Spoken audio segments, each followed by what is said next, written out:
of the hour, and we've got a lot of news, breaking news off the top. The Justice Department is filing federal charges against the man who broke into the home of House Speaker Nancy Pelosi and brutally attacked her husband. The details we're just now learning from the charging document. Plus, a drastic shift to college admissions could be coming soon, why the Supreme Court could be ready to block schools from considering race as a factor for applicants. And just as we were coming into the studio, President Biden coming out to lash out at gas and oil companies after a couple of them posted record profits last week. The threats the president is making if companies don't do more to lower the cost you and I are paying at the pump. Plus, police have arrested a man accused of killing 2 Indiana teenagers back in 2017. What police are saying about today's arrest and the major step in that case. We are also looking at what's out there. The Pentagon is too, with this new report that's going to lay out some answers on UFOs. We look at the biggest unanswered questions out there. And if you think you've heard enough politics talk, get a load of what's happening in Israel. They're going to vote for the 5th time in less than 4 years tomorrow. You got that right. 5 times 4 years. We've got the context check on how this happened coming up later in the show. Good day. I'm Tom Costello in for Hallie, and we are getting disturbing details from the FBI today, showing that it believes the man who attacked Paul Pelosi was in fact targeting his wife, Speaker of the House, Nancy Pelosi. David DePape is being charged with assault and attempted kidnapping. And in this 8-page charging document, the feds say DePape said he wanted to hold Nancy hostage. The document also says he wanted to break her kneecaps so that she could be wheeled into Congress and show other members of Congress that there are consequences to her actions. The document goes on to say DePape had zip ties, tape rope, and at least one hammer in that Friday morning attack. A source with knowledge of the investigation says that Paul Pelosi is now awake and appears to remember everything. He is speaking with law enforcement as he remains in the ICU. We're going to go to NBC's Maura Barrett, who's at the scene, but we want to start right now with NBC's Ken Delaney. He covers the Justice Department, and he's on those federal charges. Ken, dive into this document for us. It seems like we've been hearing from sources about Pelosi's account, and it seems pretty much in line with the evidence that the feds have found at the scene, right? It is, Tom. But what's new here is that we're learning what the suspect told San Francisco police, and some of it is really chilling. The suspect made clear that he was acting out of a political motive. And as you said, he said that he wanted to detain and question Nancy Pelosi and that he expected her to lie to him and then that he expected to smash her kneecaps with a hammer and have her wheeled into Congress so that the rest of the members of Congress could take some kind of message from that. We're learning, as you said, that law enforcement found a variety of paraphernalia consistent with an attempted kidnapping, rope, gloves, another hammer in his backpack. They discovered that this man had been living in a garage for the last 2 years, and they have brought these 2 charges, attempted kidnapping and also this really unusual charge of assaulting the close relative of a federal official with the intent of trying to intimidate that official. That charge carries a penalty of 30 years in prison because it's a form of terrorism, Tom. And so the Justice Department bringing the full weight of its might here against David DePape. Okay, so I think you've partially answered my next question. Does the fact that there's a political element now as a motivation in this attack, does that then up the charges against him? And what kind of prison time could he face if he's convicted? Yeah, absolutely. So as I mentioned, that one charge carries a 30-year term. The attempted kidnapping carries a 20-year term, and that's on top of state charges, which we expect to be attempted murder, assault, elder abuse, which would carry an unspecified, very long prison term. It's unclear how all of this is going to play out, but clearly the Justice Department here decided to send a message that however emotionally disturbed this person is and marinating in conspiracy theories, they view this as a serious and a politically motivated assault on the person who's third in line to the presidency, and they are bringing the full weight of justice down on this person. Yeah, underscore what you just said, third in line for the presidency. Ken, we've also got this new joint intelligence bulletin from the country's top security agencies giving us details on potential political violence, and that's something that's only going to come more into focus now after this attack. Exactly right. And this was the sort of intelligence bulletin, Tom, that experts say should have been written before January 6th. And it's based on the same sort of information, non-specific but troubling violent chatter on social media. This one is about threats to election workers and politicians driven by bogus narratives of fraud about the 2020 election. But the thing is, they could write 5 more of these about different strains of conspiracy theories, including some of the same narratives embraced by the Pelosi assailant. The idea with this unclassified intelligence bulletin is to warn local law enforcement to be extra vigilant about threats to the election. But there are so many threats right now and so much extremism, it's hard for law enforcement to keep up, Tom. Yeah, and as you said, a lot of people are marinating right now in these conspiracy theories. Ken, thank you. NBC's Ken Delanian. NBC's Maura Barrett is on the scene there in San Francisco. Maura, can you update us now on Mr. Pelosi's condition? Mr. Pelosi is recovering, still in the ICU at the hospital. He was treated with surgery for a fractured skull. He also has serious injuries to his right arm and his hands from the attack. We learned more details from that DOJ complaint where officers detailed that Mr. Pelosi appeared unconscious once they took the suspect, DePape, into custody, because it wasn't until police arrived on scene that DePape actually struck Pelosi at least once in the head, we're told. And so he continues to recover in the hospital. Nancy Pelosi just left her home behind me in the last couple of hours. She's been spending time with him each day at the hospital. She released a statement over the weekend saying that she was heartbroken and traumatized over this violent attack, but that her husband's condition is improving. The Pelosi's son also speaking to reporters earlier yesterday, noting that the doctors are carefully rebuilding his father. And so that kind of paints a picture of what exactly these injuries Mr. Pelosi is suffering from. We also know that the suspect is also in the hospital. We don't know what he's being treated for exactly, but we are waiting for more details on those state charges that Ken started to lay out there. The district attorney expected to announce those later this afternoon, and she did note that while the federal charges are going to be about more of the political motivation, the things that they're focusing on the state side have to do with the violence of the hammer and the intent of that violence and what exactly the suspect was looking to do when he broke in to the Pelosi's home on Friday morning. Cesspool of conspiracy theories and just alternative facts and nonsense out there. Nonetheless, there are these conspiracy theories about this attack, some coming from Republicans, right? Yeah, Tom, we just saw, I've been here covering this all weekend, and we just saw a plethora of conspiracy theories and straight up lies percolating all over the internet. And the fact is that these lies spread faster on the internet than how quickly we can get facts from officials as they go through these interviews with Mr. Pelosi, with the suspect. And so this is something that when you see it elevated by someone like Elon Musk, who now owns Twitter, has more than 100 million followers, he spread one conspiracy theory. We saw Senator Ted Cruz spreading another conspiracy theory. I must note all of these that we've seen spreading around have been debunked by police or the details that we just got in the Department of Justice complaint. But we saw an outpouring of bipartisan warnings from lawmakers saying that civil conversation needs to be restored in this country. Also warnings about needing to secure and better protect members of Congress, especially as we've seen this intense uptick of threats against members of Congress in the last 5 years. And so that's something that obviously, as Ken mentioned, and we've all talked about endlessly, we're keeping an eye on ahead of the midterms. But this example specifically really does explicitly show how the online disinformation and online hate wrapping and turning into physical violence, Tom. We deal in facts here at News Now. Maura, thank you very much. Maura Barrett in San Francisco. All right, to the Supreme Court now, where arguments are wrapping up, and the conservative majority appears willing to end the long-standing practice that allows universities that receive federal money to use race as a factor in their admissions processes. It's also known as affirmative action.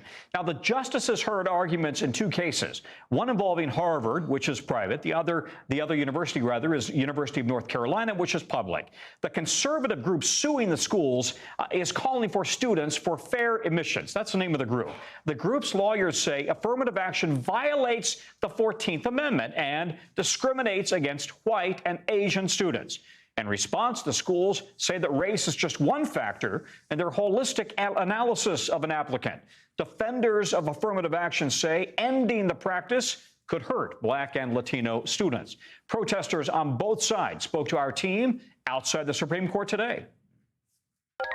If admissions becomes race blind or race neutral, that's going to impact so many people negatively. To say that we can't have diversity and fairness in admissions is woefully incorrect. Americans are conflicted on this as well. A recent Washington Post poll shows 63% of Americans believe that race should not be considered in college admissions.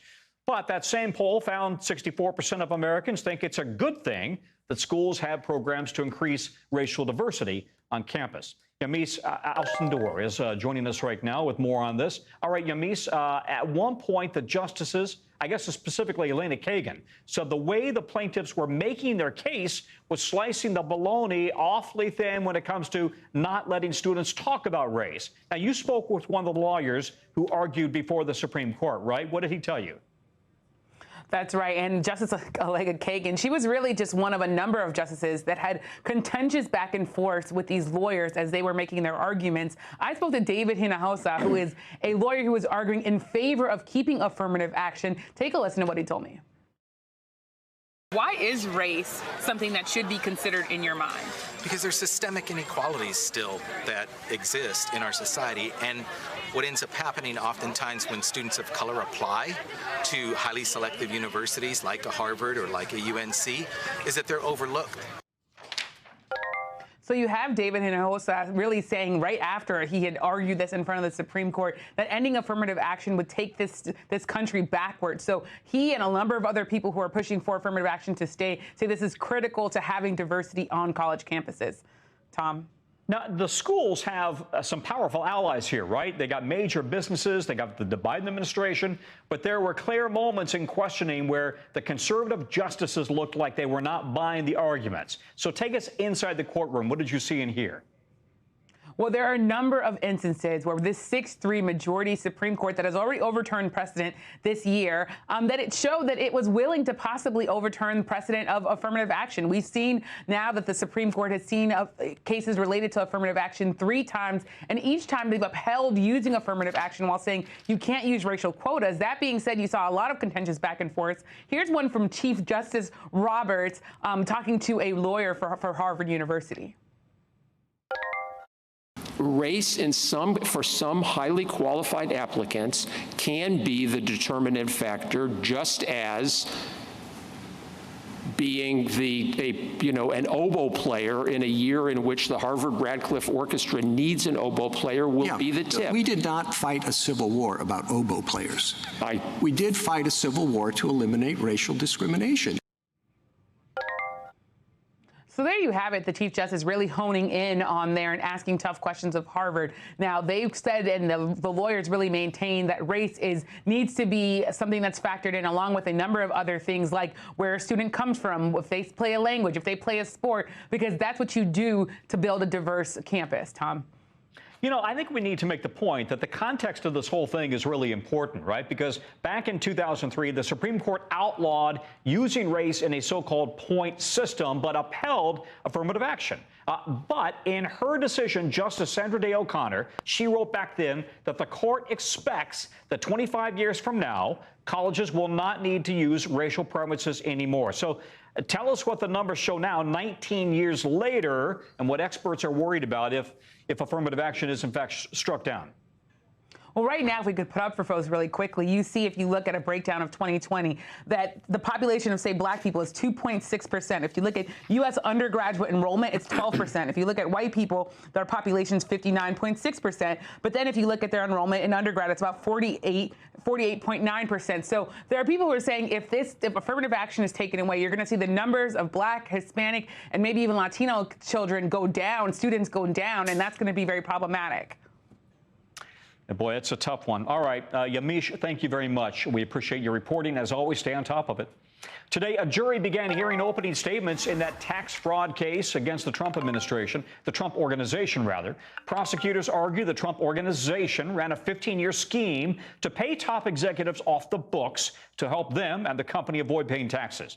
Former President Trump has not been charged with any wrongdoing. The star witness for prosecutors will be former Trump organization CFO Alan Weisselberg. Now, he pleaded guilty to 15 felony charges back in August. NBC investigative reporter Tom Winter joins me now. So, Tom, what came out today in these opening statements? What did you hear? Well, a couple of interesting things. The prosecution started out and said, look, this is a case about cheating and greed. And they're alleging that over the past 15 years, essentially, Alan Weisselberg was able to get these benefits, talking about luxury cars, an apartment, a garage for those cars, other types of gifts and benefits for not only himself but his family, and that he cheated the taxpayers of the state of New York by receiving those without paying the proper taxes for them, and that the Trump organization did the same and also didn't do the proper accounting work. And that's really what this trial is all about. The prosecutors going into what Weisselberg not only did for himself, but how the Trump organization, by not paying and accounting for these additional benefits to Weisselberg, was able to skirt their own payments. Now, Trump's defense coming out and saying, look, it's negligible compared to what Alan Weisselberg should have paid, which is close to $1.7 million in taxes. It's negligible what we would have had to pay. And on top of that, the whole reason why this guy, our CFO, pleaded guilty is because all the pressure that he's under to cooperate. So it was kind of necessary for him to avoid a long prison sentence to plead guilty. So that's kind of how the two sides frame their argument today. They're framing it as this is, the Trump side is anyway, this is Alan Weisselberg's problem. He's the person who did the wrongdoing here. He's already pleaded guilty. Prosecutors saying, not so fast. Trump organization had a lot to benefit from this as well. Yeah, I mean, their argument is that he acted on his own to benefit everybody else, but they knew nothing about it, which seems a little bit hard to believe. Now, he takes the stand next week. Is it going to be a slam dunk for the prosecution then? Do we know, will he in fact be forthcoming with what he alleges happened? It is the very definition of a legal carrot and stick, Tom. Essentially, what you have here is if Alan Weisselberg does not tell the truth, does not testify to the things that he told prosecutors he would testify to, all bets on that plea deal are off, and he's looking at potentially serious jail time, which, given his age, could be a real problem. All right, Tom, thank you. Tom Winter, who's in New York for us. Breaking just before we came on the air, President Biden taking aim at oil companies after they reported huge profits last week, while Americans, of course, are still facing high gas prices. Oil companies' record profits today are not because they're doing something new or innovative. Their profits are a windfall of war, the windfall from the brutal conflict that's ravaging Ukraine and hurting tens of millions of people around the globe. Again, record oil company profits. It comes just about a week before the midterms, of course. Recent NBC News polling shows over a third of Americans say the economy is one of the top two most important issues, and the pain at the pump is a big part of that. NBC News' Mike Memoli is joining us now from the White House. Mike, the White House added the speech to the agenda today. Walk us through why they made this move. And it seems like this is like a piñata. This is an easy target.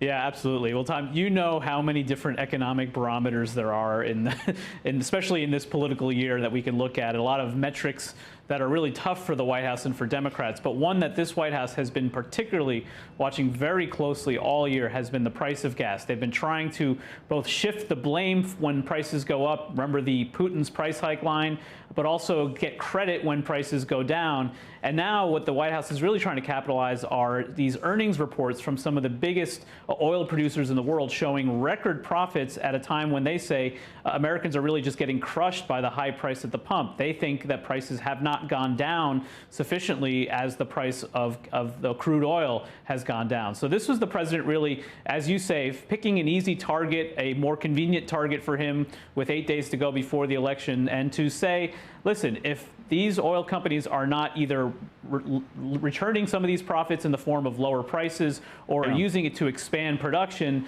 then they might be subject to what Bernie Sanders has put forward, of course, the independent from Vermont, a windfall profits tax, which is when they make so much profit, that they end up paying more to the Treasury. We know legislatively this is not something that's going to be fast-tracked anytime soon, but politically it was an important note to hit for the White House today.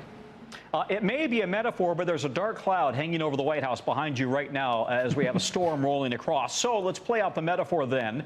And the economy has been kind of a dark cloud, right? And the Republicans are running on it, and crime, by the way. So is this now a Democrat push to try to catch up on the messaging about the economy? And they found the evildoer, the bad guy, in the oil companies. Well, Democrats across the country in these tough races are running their own races. What the White House, what the president himself has tried to do is sort of model the message for Democrats across the board. And when you look at the kinds of events the president has been doing over the course of these last few months, the overwhelming majority have been about the economy. You can look to his travels last week in Syracuse when I was covering his event, touting the expansion of a tech giant in upstate New York, adding jobs because of the CHIPS and Science Act. You can see that in the speech he's going to give on Wednesday here at the White House about infrastructure, talking about one of their major accomplishments. So this is the president trying to stick to what he knows Americans are concerned about, bread and butter issues, but we know Democrats are running on various issues across the country. And we do have a rainstorm moving across the D.C. area just in time for trick-or-treating. Mike, thank you. Mike Memoli at the White House. You got it. This last week, before Election Day, both parties are sending out the big guns in a final push for tight races in key battleground states. We want to take a look at a map here. Former President Obama headed to Nevada on Tuesday and then Arizona on Wednesday, where two big Senate races and a governor's race are in play. Democrats looking to hold on to both Senate seats. And then on Saturday, it's the battle of the presidents. Mr. Obama, President Biden, and former President Trump, they're all going to be in Pennsylvania to campaign for that crucial Senate race between John Fetterman and Dr. Oz. And a number of New York Times Siena polls show that Democrats are leading or tied for 4 of those key Senate seats right now, 3 of which they hold. So if they were to win all 4 and maintain control of New Hampshire, then the Dems would have a 51-49 majority in the Senate. Let's go now to NBC's Von Hilliard, who is in his home state of Arizona tonight. I think the perspective when we're heading into this final week here in Arizona is important about the history of this state in voting for Republicans. In 2018, Republican Doug Ducey won his re-election for governor by about 14 percentage points. At the same time, Democrat Kyrsten Sinema won her race for the U.S. Senate, really marking herself as more of an independent figure. You saw the same take place with Mark Kelly in the 2020 race, and of course, Joe Biden narrowly winning it in 2020, and that is why you have seen Kari Lake over the course of the last several days focusing on the East Valley, the parts east of the greater Phoenix area here, where a lot of those more independent conservative voters who showed a willingness to vote Democrat are the voters of our heightened concern here for Republicans in 2022, and whether they are willing to vote Democrat again. That's where you see her holding this town hall event in Scottsdale this afternoon, but also holding a rally in Tempe, Arizona Saturday night. And it's why you saw Katie Hobbs going door to door with canvassers on Sunday in these very neighborhoods. The big question here is just how many of them are willing to vote for a Democrat again, not only for the governor's race, but of course, as Mark Kelly seeks re-election for the U.S. Senate here right now. It helps when you know your home state. Von Hilliard there on the ground for us. Make sure to tune in tomorrow night, 8 p.m. Eastern, for a Meet the Press election special with Chuck Todd and Kristen Welker. They're going to be breaking down the key races and what's at stake with live reporting from all the big election night battlegrounds.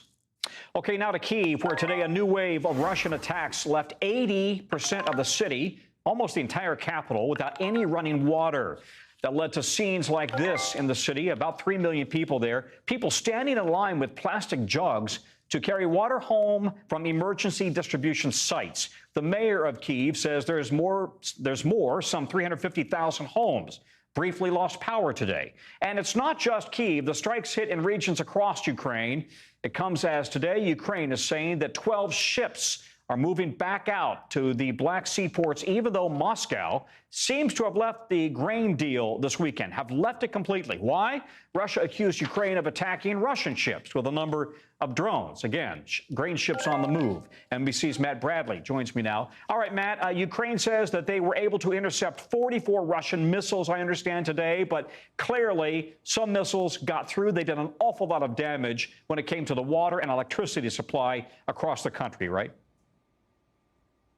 Yeah, I mean, 44 out of 50 missiles. So that's an 88% success rate. That's really pretty good considering what was coming at Kyiv, this city. I mean, we're also talking about, you mentioned 80% of people without water in this town. Now that's down to 40% after a day of massive repair work.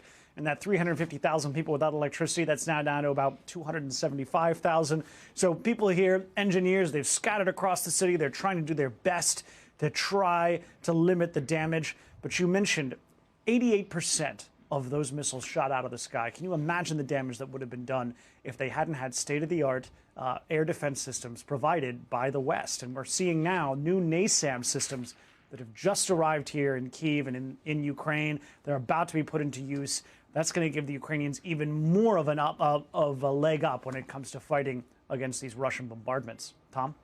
Yeah, Matt, I'm heartened to see you've got some lights on behind you there in Ukraine. That's a good sign. Talk to me about what's going on in the Black Sea, though, if you don't mind, because Russia said it's unacceptable that there are these grain ships leaving port. The Russians suggesting they weren't going to be allowed to transit the Black Sea, and yet it looks like they're moving. Is that right? Are they actually moving through the Black Sea right now?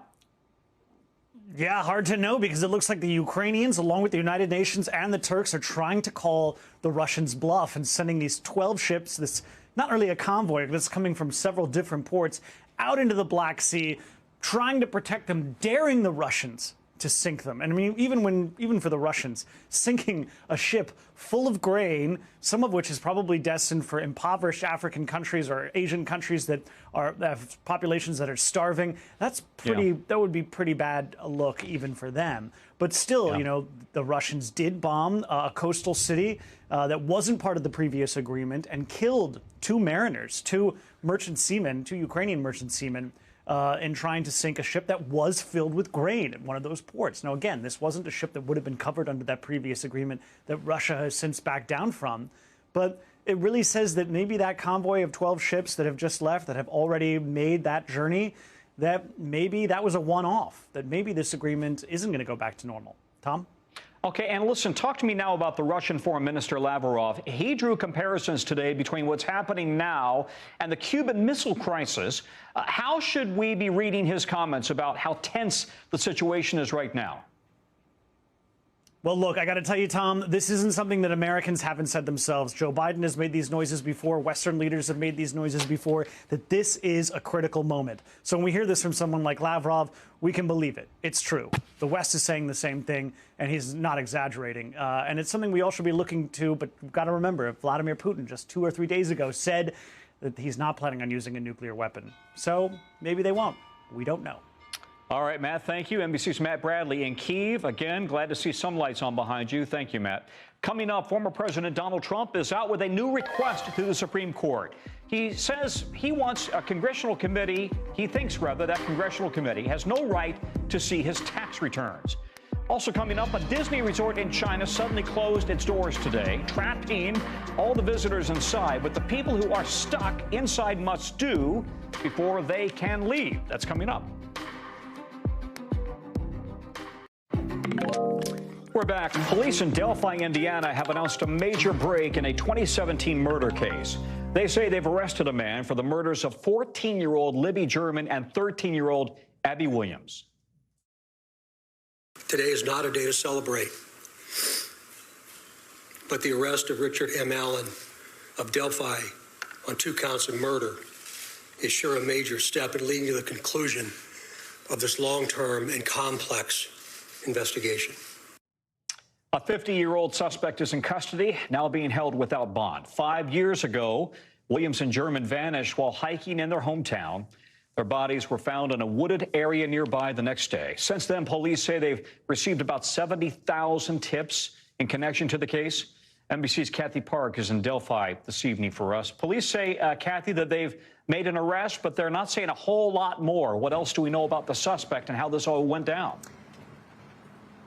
Yeah, Tom, so they are not releasing a lot of details on the investigation to preserve the integrity of the case, but also they are saying that this is still an active investigation. You mentioned there are 70,000 tips. They are still combing through that information, so that information is sealed right now. But of course, a big development is the arrest of Richard Allen, a 50-year-old man who calls Delphi home, and he has been a resident of this community for quite some time. And we also learned that he worked at the local CVS, and officials hope that with this arrest, residents feel safer. Take a listen. I hope that they will take an opportunity to maybe find a little bit of peace. Maybe they can leave that door unlocked. Maybe they can let their kids go out, ride their bike down the street or the alley, or the sidewalk, wherever it might be, and know that we will continue to do everything within our power to answer any questions that are out there. Now, the suspect, Allen, has entered a not guilty plea. His next court appearance is set for January. Tom? I can only imagine the pain of these families. How are they coping with this news today that there's been an arrest?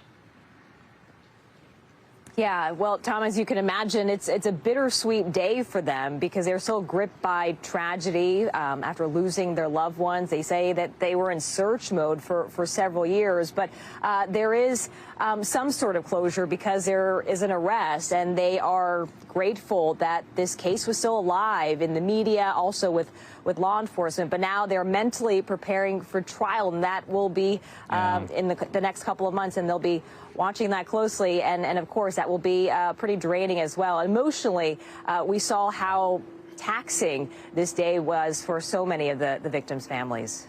I can only imagine. It will be torture. That trial will be very tough. Kathy, thank you very much. Kathy Park in Indiana for us tonight. All right, let's get you over now to the 5 things our team thinks that you probably want to know about tonight. Number 1, military teams spent the day searching for people still missing after that pedestrian bridge collapsed over a river in India. Just terrible. More than 130 people were killed. The bridge was built in the late 1800s. It had just reopened last week after months of repairs. More than 170 survivors were pulled from the river. Number 2, Shanghai's Disney resort locked down today because of COVID prevention measures. The Shanghai government said on its official WeChat account that people could only leave once they got a negative COVID test. Social media users reported the theme park kept operating the rides for the people who were stuck inside. It's not clear, though, when the park will fully reopen. Number 3, in Brazil, leftist Lula da Silva narrowly won the presidential election. He beat the right-wing incumbent, Jair Bolsonaro. It's a major victory, a comeback for Lula. He was Brazil's president from 2003 to 10. More recently, he served prison time after being convicted on corruption and money laundering charges. Brazil's Supreme Court, though, annulled his prosecution last year. Bolsonaro has not yet conceded. Number 4, former President Donald Trump has now asked the Supreme Court to block a congressional committee from getting his tax returns. Mr. Trump claims the committee now does not have a valid legislative purpose to proceed them. Unlike other recent presidents, he has refused to make his tax returns public. Trump turned to justices after an appeals court in Washington, D.C. refused to intervene. Number 5, while many kids will be out trick-or-treating tonight, right about now, one person might be getting the treat of a lifetime. Tonight's Powerball jackpot. It's $1 billion with a B. If someone wins it, it'll be the 5th biggest payout in U.S. lottery history. And I will not be here tomorrow. All right, when we come back, Capitol Police Officer Harry Dunn taking the stand in the Oath Keepers' January 6th trial today. How he's rejecting claims from the defense, listen to this, that members of this far-right group were actually helping him during the riot. Plus, a missing Florida boy has been found safe, but almost 2,000 miles from home in Canada. Why police are now taking members of his own family into custody. That story coming up next.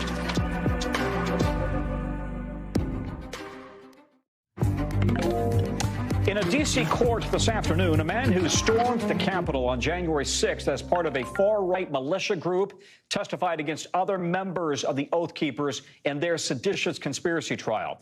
Capitol Police Officer Harry Dunn also testified this morning. Listen, he blew a hole right through one of the defense's main arguments. Lawyers for the Oath Keepers have suggested that they were actually helping Dunn during the riot. Dunn said clearly, quote, "They did not." NBC's justice correspondent and reporter Ryan Riley joins me now with more on that. I mean, this kind of is unbelievable what they claim, but what were your big takeaways from the testimony today?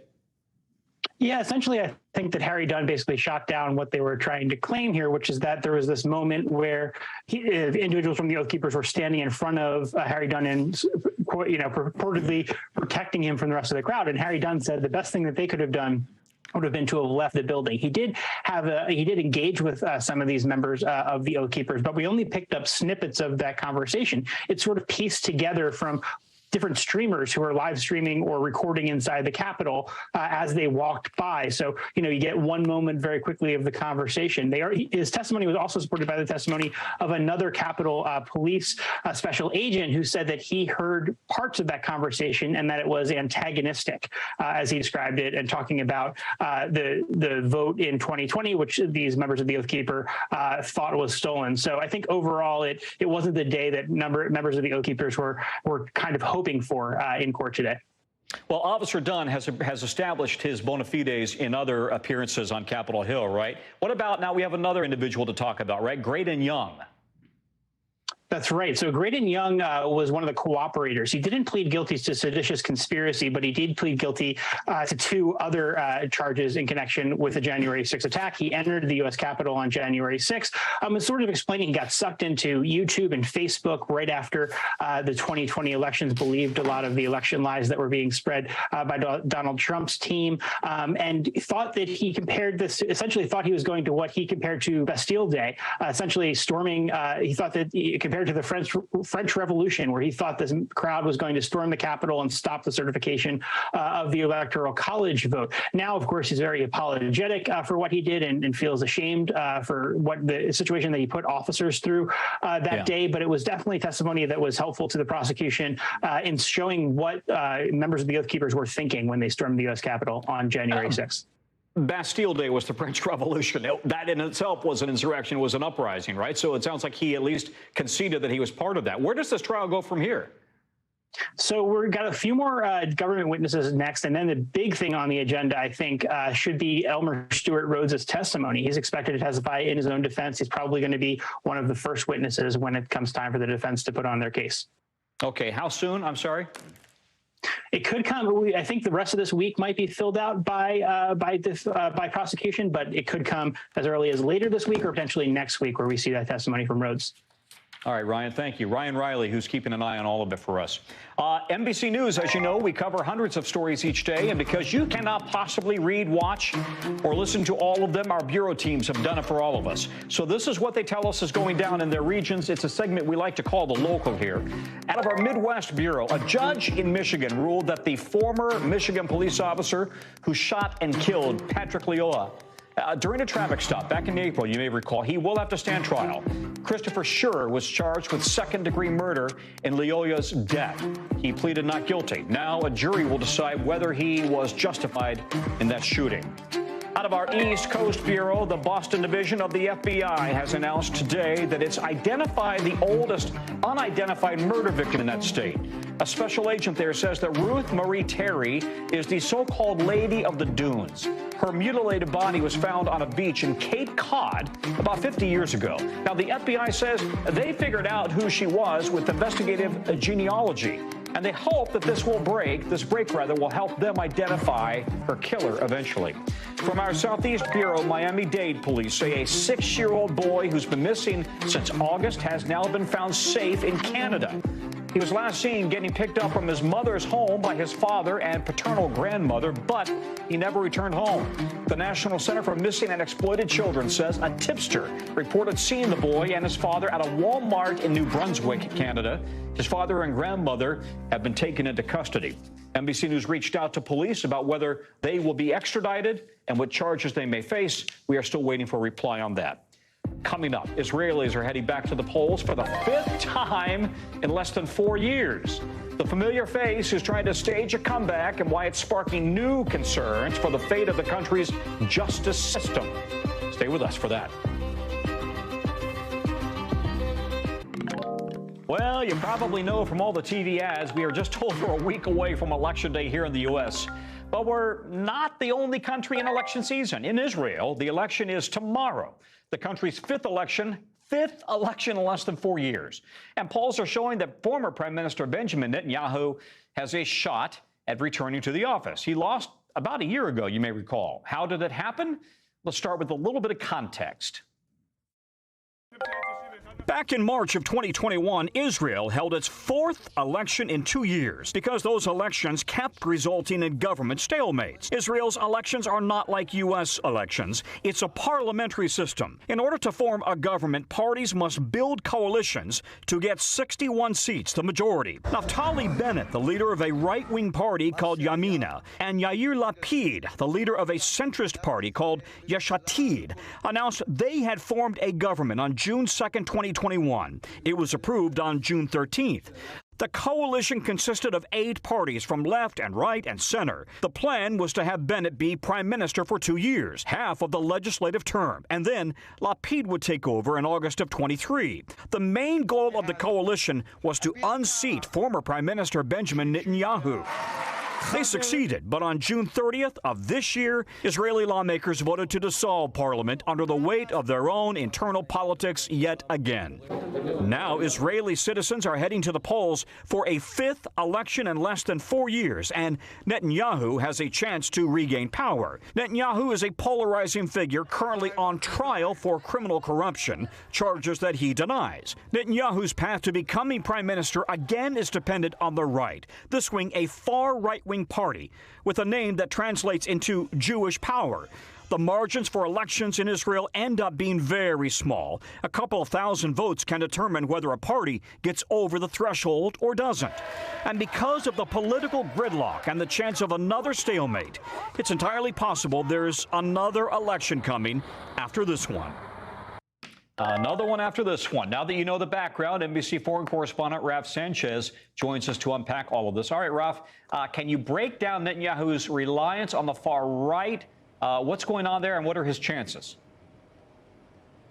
Yeah, Tom, as you said, the magic number in Israeli politics is 61. That is how many seats you need in Israel's 120-member parliament to form a majority government. So all the polls are showing Netanyahu's own right-wing party on its own is going to win about 30 seats in the election. So they need to find another 30 or so to get to a majority. And that is where the far right comes in. These far right parties are absolutely surging in this election. It looks like they may win about 15 seats between them. That would get Netanyahu a long way towards his goal of 61. One of those parties, as you mentioned, is Jewish Power. It's led by a man who has a long history of racist, anti-Arab statements. He, in fact, has a criminal conviction for inciting racism. He's another criminal conviction for supporting a terrorist group. Tom, just last month, he actually pulled a gun in a confrontation with Palestinians. He said it was in self-defense. But this is a guy who, up until this election, had been all the way at the fringes of Israeli politics. No mainstream politician would deal with him. This time, Netanyahu is saying this man could be a cabinet minister in the next Israeli government.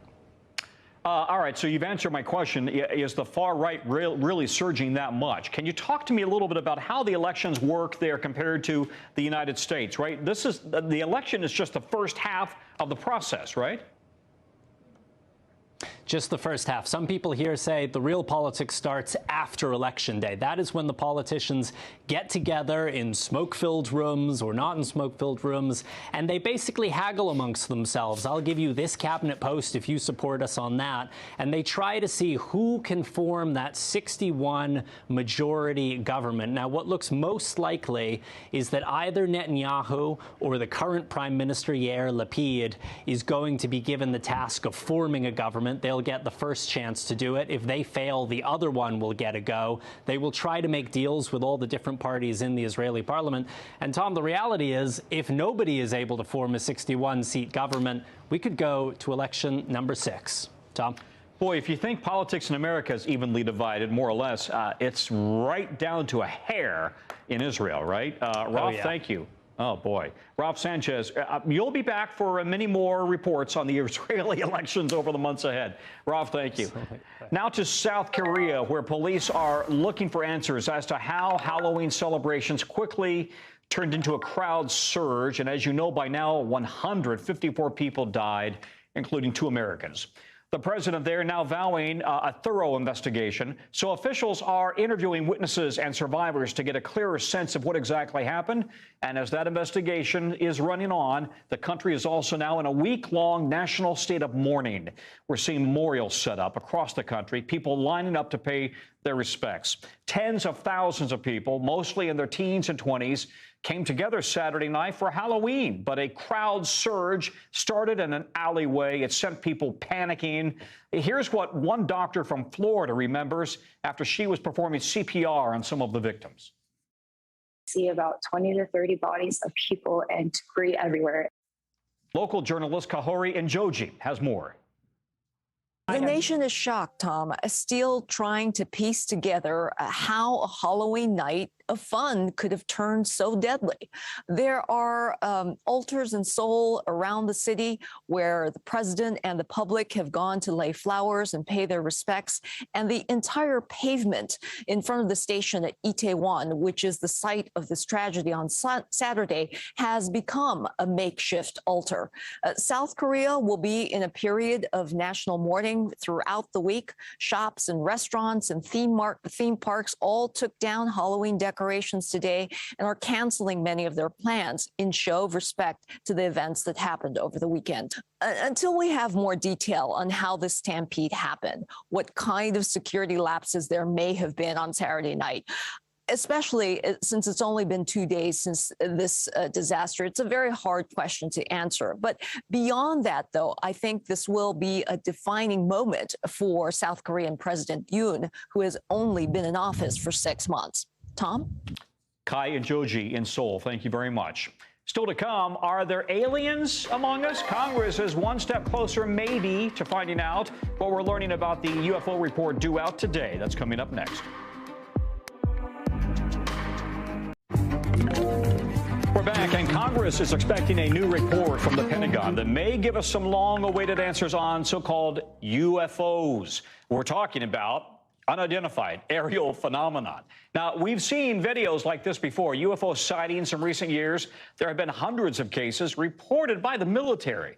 And while last year's report said nearly all of them were unexplainable, intelligence officials reportedly have been able to rationalize some, like this one here. It may be a drone, we're told, or this one, which now officials chalked up to an illusion, according to the New York Times. Anonymous sources told the Times that many of the UFOs detailed in this report are the result of space junk, of foreign spying, or even weather balloons. Here with more is NBC correspondent Ryan Nobles on Capitol Hill. Do we know anything yet? What has Congress learned? And the spying is the one that got me interested. Yeah, I think you're right about that, Tom. And we don't know if Congress has even received this report. It is a classified report expected to be received by the intelligence committees here. And I think the big takeaway, and this is kind of building off that report from a year ago, is that the clarity that many UFO enthusiasts are looking for as it results from this unexplained aerial phenomenon, as they're now describing it, probably won't be revealed from this report, at least not publicly. And it is to the exact point that you're making about spy technology. There is a belief within the United States intelligence community that there could be foreign actors that are using drones and other forms of aircraft to spy for military intelligence reasons, and the Pentagon doesn't want to release that information to the public because they want to keep it close to the vest. So right now, this is a classified report. Maybe later this week, some of the unclassified parts of it will be released to the public. But Tom, they're being so secretive about it that right now, even we don't know if Congress has officially received the report, of which the deadline was today. You know, Ryan, I've talked to a lot of folks over the years, PhDs, NASA people, academics, almost to a person, they really doubt that these are aliens. But they are worried, as you mentioned, really are worried about the potential that China in particular may have some sort of spy technology that they are deploying against the United States, and that we're seeing it in action. And that might speak to why the Pentagon is tight-lipped. No, you're exactly right. And, you know, there are two sides of this, right? There are the people that are just kind of interested in this as kind of an odd story, trying to explain why this is happening. And they want to link it to aliens because that would be kind of the easy thing to do. And while the government has been clear that they don't think it's aliens, they certainly can't rule it out because they just don't know what it is. The bigger concern for them is this idea that there may be some sort of foreign intelligence intervention, and it could be used for military purposes. And Tom, you know better than anyone when it comes to aviation and space technology.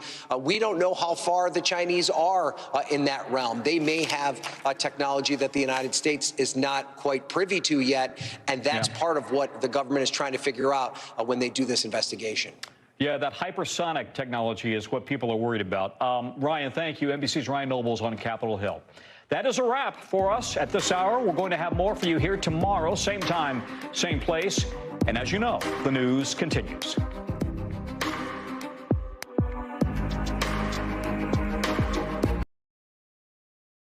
Thanks for watching our YouTube channel. Follow today's top stories and breaking news by downloading the NBC News app.